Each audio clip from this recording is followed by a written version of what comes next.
పరిశుద్ధుడైన మా తండ్రి, మీ సన్నిధికి వచ్చిన మమ్మల్ని అందరినీ మీరు జ్ఞాపకం చేసుకుని నాయన, ఎవరెవరు ఎలాంటి అవసరతలో ఉన్నారో అవన్నీ మీరు ఎరిగి ఉన్నారు. ఈ పరిశుద్ధ ఆదివారమున మీ వాక్యము కొరకు నాయన మీ యొక్క సన్నిధికి మేము వచ్చి ఉన్నాం ప్రభా. మీ వాక్యంతో మీరు మాతో మాట్లాడండి. మా కొరకు మీరు ఏమేమి సిద్ధపరిచి ఉన్నారో, మా కొరకు నాయన మీరు ఎలాంటి త్యాగం చేస్తూ ఉన్నారో అవి మేము తెలుసుకోగలిగిన మంచి హృదయాన్ని మాకు దయచేయండి. ఇప్పుడు చిన్నపిల్లల పాటల్లో మీరు తోడుగా ఉన్నందుకు మీకు వందనాలు. ఇప్పుడు వాక్య ధ్యానంలో కూడా మీరు మాకు సహాయం చేయండి. మా ప్రియుడును రక్షకుడు నాయన యేసు నామమున అడుగుచున్నాను తండ్రి, ఆమేన్.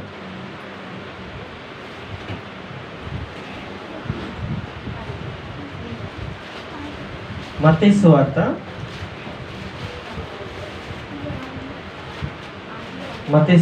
21వ అధ్యాయము కొన్ని వచనాలు మనం చదువుకుందాం.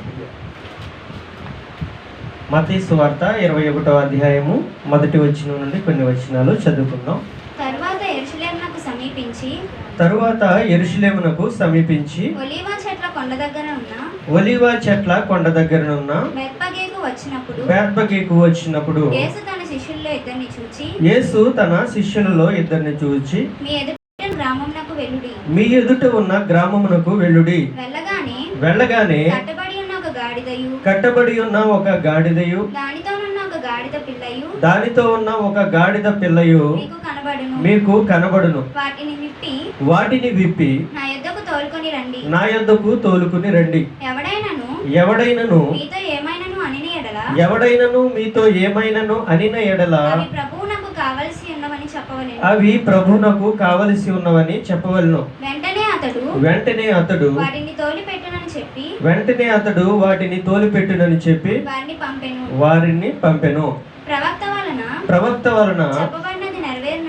ప్రవక్త వలన చెప్పబడినది నెరవేరినట్లు ఇది జరిగెను. అదేమనగా ఇదిగో నీ రాజు సాత్వికుడై గాడిదను భారవాహిక పశువు పిల్ల అయిన చిన్న గాడిదను ఎక్కి నీ యొద్దకు వచ్చుచున్నాడని సియోను కుమారునితో చెప్పుడి అనున్నది. చాలు తమ్ముడు, ఇది ఫ్యాన్ కొంచెం తగ్గించవా? ఫ్యాన్ స్లోన్స్.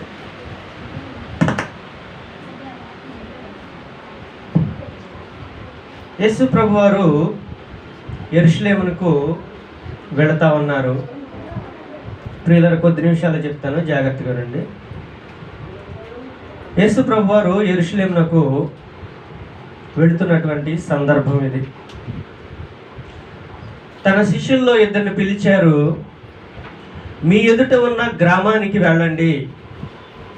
వెళ్ళగానే అక్కడ కట్టబడి ఉన్నటువంటి ఒక గాడిద, దాని పిల్ల కూడా ఉంటాయి. వాటిని విప్పి మీరు తీసుకుని రండి, లేదా తోలుకుని రండి. ఎవడైనను మీతో ఏమైనను అనిన ఎడల వీటిని ఎందుకు మీరు విప్పుతున్నారు అని ఎవరైనా మిమ్మల్ని అడిగితే ఇవి ప్రభువునకు కావలసి ఉన్నది, ఇవి ప్రభువునకు కావలసి ఉన్నది అని మీరు చెప్పండి. వెంటనే అతడు వాటిని తోలి పెట్టును లేదా పంపించును. ఇక్కడ ప్రభువారు కట్టబడి ఉన్నటువంటి ఒక గాడిదను విప్పడానికి తన శిష్యులను పంపుతా ఉన్నారు. మన దేవుడు మనందరినీ చేసి ఈ లోకానికి పంపితే మనందరము కూడా పాపము యొక్క కట్లల్లో బంధింపబడి ఉన్నాం. ఏ పురుషుని చూసినప్పటికీ, ఏ స్త్రీని చూసినప్పటికీ, ఏ యవనస్తుని చూసినప్పటికీ కూడా, ఏ వృద్ధుని చూసినప్పటికీ కూడా, అరికాలి నుండి నడినెత్తి వరకు కూడా పాపముతో బంధింపబడిపోయి ఆ యొక్క బంధకాల్లోనే మన యొక్క ప్రాణాలు పోతూ ఉన్నాయి. మరి ఎలాగా ఈ కట్లు ఎలాగా విప్పగలం? తనకు తానుగా పాపపు సంఖ్యల నుండి విడిపింపబడగలిగినటువంటి మానవుడు ఎవరైనా ఉన్నారా? నేను ఎలాంటి పాపము చేయలేదు, నేను పాపము జోలికి వెళ్ళను అనేటటువంటి మానవుడు ఎవరైనా ఉన్నారా? ఎవరు లేరు. పాపపు కట్లలో బంధింపబడినటువంటి మానవుడి యొక్క విడుదల కొరకు ప్రభు యెరూషలేమునకు ప్రయాణం అవుతూ ఉన్నారు. యెరూషలేముకు వెళ్ళినంతలోనే అక్కడ జయం వచ్చేస్తుందా? యెరూషలేము వెళ్ళంగానే జయం వచ్చేస్తుందా? రాదు. కానీ యుద్ధము చేయాలి అంటే యెరూషలేము ప్రయాణం అవ్వాలి. యుద్ధం ఎక్కడ చేయాలండి? అసలు మనం యుద్ధం ఎవరితో చేయాలి? ఎఫెసీ పత్రికలో ఉంటుంది. మనము పోరాడున్నది ఒకసారి చూడండి.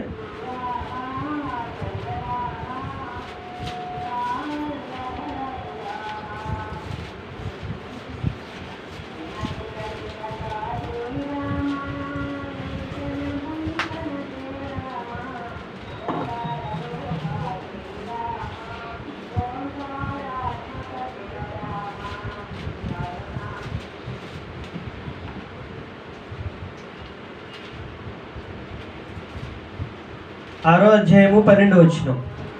ఏలయనగా మనము పోరాడినది శరీరులతో కాదు గాని ప్రధానులతోనూ అధికారులతోనూ ప్రస్తుత అంధకార సంబంధులకు లోకనాథులతోనూ ఆకాశ మండలమునందున్న దురాత్మల సమూహములతోనూ పోరాడాలి.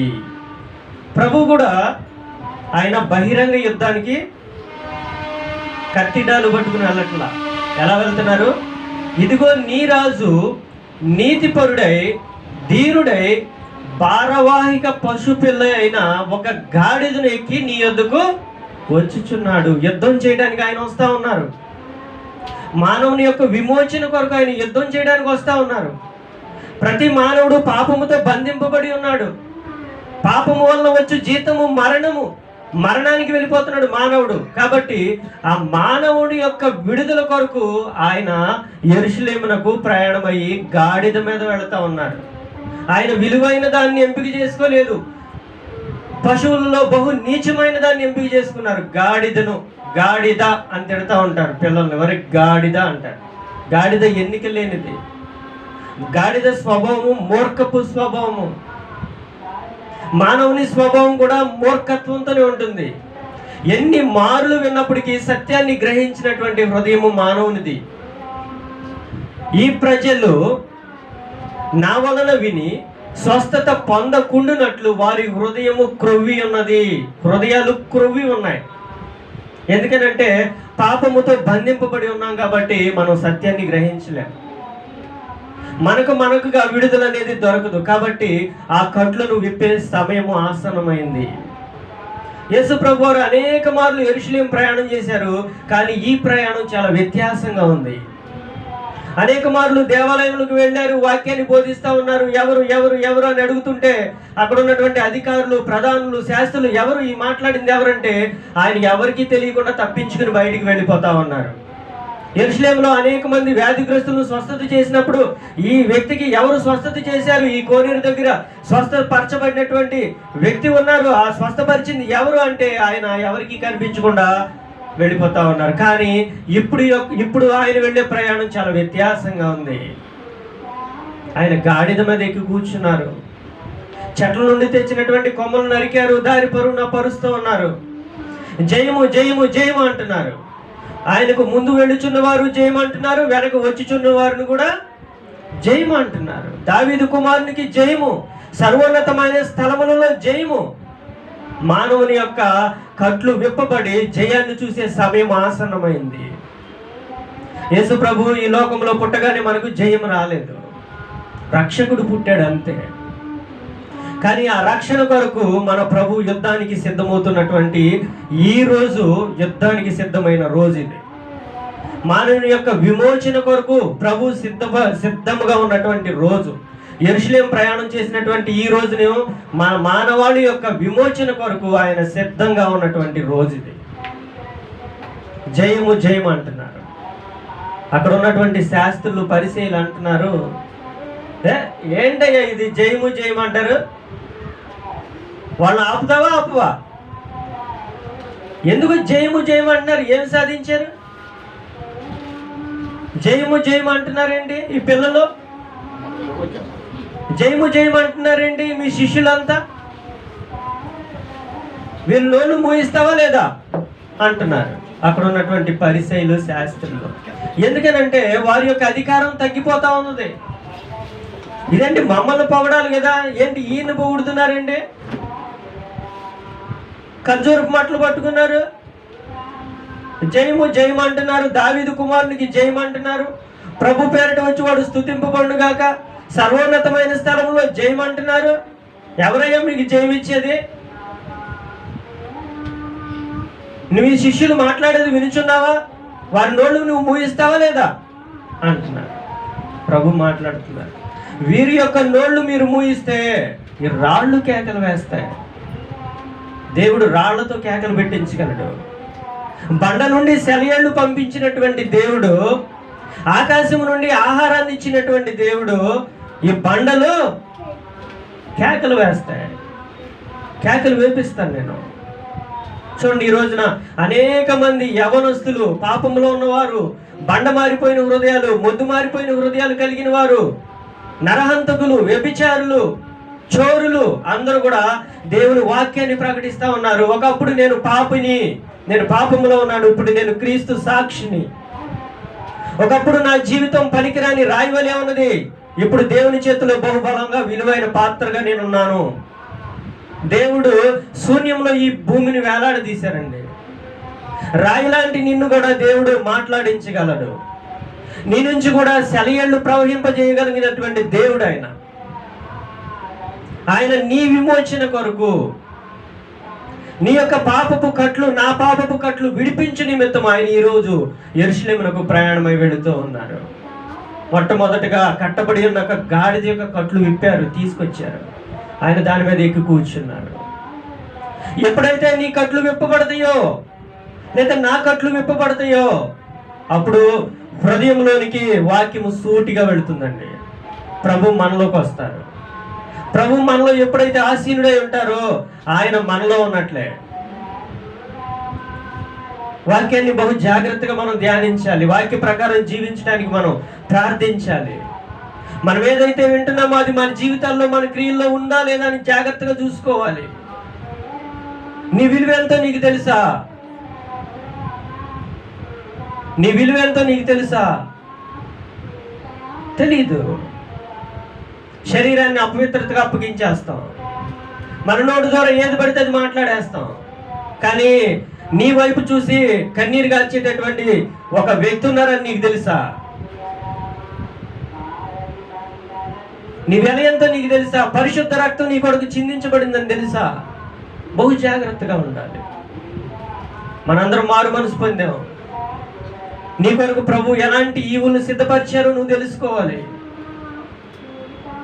ఎలాంటి జీవితం నీ కొరకు ఇవ్వబోతున్నారో నువ్వు తెలుసుకోవాలి. గ్రొడ్డితనంలో ఉండి మన జీవితాన్ని ముగించబడకూడదు. నీ కొరకు ప్రభువు తన ప్రాణాన్ని ఇవ్వటానికి పాపుల కొరకు వస్తా ఉన్నాడు. ఆయన యెరూషలేములో ఏదో పెద్ద సింహాసనం మీద నన్ను కూర్చోబెడతారని ఆయన యెరూషలేముకి వెళ్ళట్లేదు. పాపులకై తన ప్రాణం ఇవ్వటానికి ప్రభు వెళుతూ ఉన్నాడు. ఆయనకు తెలుసు, యెరూషలేములో నన్ను పట్టుకుంటారు, నన్ను సిలువకు అప్పగిస్తారు, నేను ఈ ప్రజలందరి కొరకు నా రక్తాన్ని చిందించబోతున్నానని ఆయనకు తెలుసు.